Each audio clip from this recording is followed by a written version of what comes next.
tuning in for your local news at noon. Today's top story is abiotic factors. What exactly are they? How do they affect the environment? Now to Justin, who's on scene with the latest breaking news. Thank you, Dusty. Tonight, we're going to be talking about abiotic factors. You want to talk about a little bit about soil and pH? Oh, sure, I'd love to. Well, here we have some soil, and as we all know, soil is fine particles of minerals with air, water, and an organic layer. Soil has three sizes. So you have your sand, which is about 2 milliliters to 0.06 millimeters. And then you have your silt, which is about 0.02 millimeters to 0.06 millimeters. And then you have clay, which is less than 0.002 millimeters. And clay is very versatile. It has this flexible structure. It can bind with a lot of nutrients and minerals. And one of the things that also affects nutrients within soil is the pH. pH is generally concentration of hydrogen ions within the soil. If you have a higher hydrogen concentration, you have a more acidic soil. And if you have a lower concentration, you have a more basic soil. Now, more acidic soils are better at, breaking down soluble nutrients so that plants can absorb them a little more easier. And that affects dispersal. Thank you, Doctor. My next guest this morning is Dr. Fitch, and she's going to be discussing light and temperature. Dr. Fitch, thank you for your time.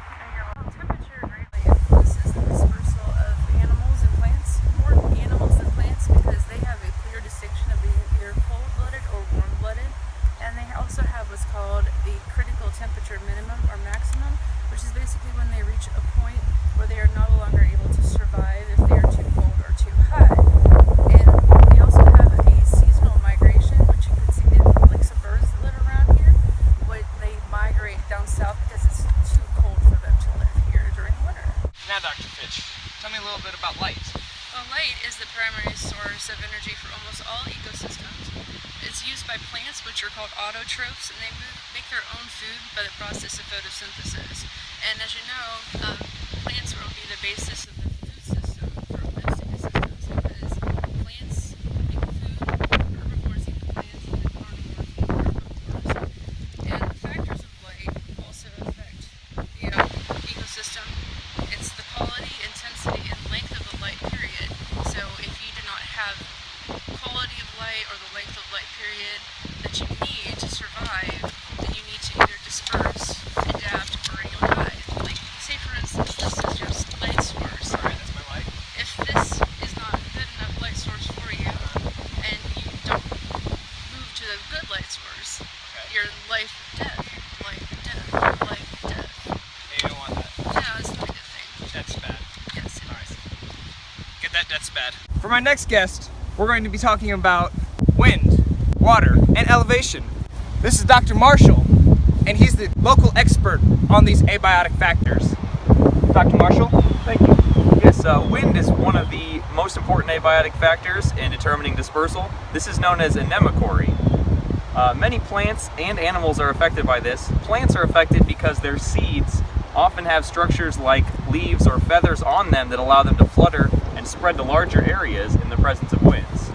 Animals are also affected, especially flying animals like birds, because they can be pushed by the wind to specific islands or regions of an area, which will affect where they have their range. Now, Dr. Marshall, can you talk a little bit about water and its effects on dispersal?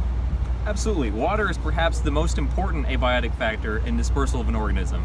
Water is necessary for all plants and animals to survive, and some can survive in extremely high or extremely low quantities of water. So it makes a big difference on where an animal is able to extend its range and be dispersed. For the last part of our segment, we're going to talk a little bit about elevation and its effects on dispersal. Dr. Marshall? Yes, elevation is another abiotic factor that limits the dispersal of organisms. Mountains and hills can serve as barriers that cause an animal or plant not to be able to make it across a specific geographic area. Thank you, Dr. Marshall, and I appreciate your time. Thank you for those abiotic factors. Now, we're going to go back to Dusty with the rest of your evening report.